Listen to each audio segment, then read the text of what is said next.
സംസ്ഥാനത്ത് വീണ്ടും കാട്ടാന ആക്രമണത്തിൽ ഒരു ജീവൻ കൂടി നഷ്ടപ്പെട്ടിരിക്കുകയാണ്. നമസ്കാരം, കൊട്ടാരക്കര മീഡിയയിലേക്ക് സ്വാഗതം. സംസ്ഥാനത്ത് വീണ്ടും കാട്ടാന ആക്രമണത്തിൽ ഒരു മരണം കൂടി. വയനാട് അട്ടമലയിലാണ് കാട്ടാന ആക്രമണത്തിൽ ഒരാൾ കൊല്ലപ്പെട്ടിരിക്കുന്നത്.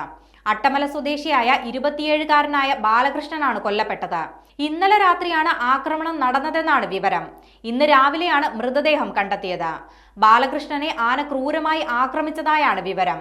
ആദിവാസി വിഭാഗത്തിൽപ്പെട്ട കാട്ടുനായിക സമുദായത്തിൽപ്പെട്ടയാളാണ് കൊല്ലപ്പെട്ട ബാലകൃഷ്ണൻ. നിരന്തരം കാട്ടാനയുടെ ശല്യമുള്ള പ്രദേശമാണിതെന്ന് ജനപ്രതിനിധികളടക്കം സാക്ഷ്യപ്പെടുത്തുന്നുണ്ട്. വിഷയം നിരന്തരമായി അധികൃതരുടെ ശ്രദ്ധയിൽപ്പെടുത്തിയിരുന്നുവെന്നും മേപ്പാടി വാർഡ് മെമ്പർ പറയുന്നു. കഴിഞ്ഞ 72 മണിക്കൂറിനിടെ വയനാട്ടിൽ കാട്ടാന ആക്രമണത്തിൽ കൊല്ലപ്പെടുന്ന രണ്ടാമത്തെയാളാണ് ബാലകൃഷ്ണൻ. ഇരുവരും ആദിവാസി വിഭാഗത്തിൽ നിന്നുള്ളവരാണ്. കഴിഞ്ഞ ദിവസം സുൽത്താൻ ബത്തേരി നൂൽപ്പുഴയിൽ പണിയ വിഭാഗത്തിൽപ്പെട്ട മാനുവെന്ന യുവാവും കാട്ടാന ആക്രമണത്തിൽ കൊല്ലപ്പെട്ടിരുന്നു. കടയിൽ പോയി സാധനങ്ങൾ വാങ്ങി തിരികെ വരുമ്പോഴാണ് ആക്രമണമുണ്ടായത്. മാനുവിനെ പിടികൂടിയ കാട്ടാന എറിഞ്ഞു കൊലപ്പെടുത്തുകയായിരുന്നു. സംസ്ഥാനത്ത് കഴിഞ്ഞ ഒരാഴ്ചക്കിടെ കാട്ടാന ആക്രമണത്തിൽ കൊല്ലപ്പെടുന്ന 4ാമത്തെയാളാണ് ബാലകൃഷ്ണൻ.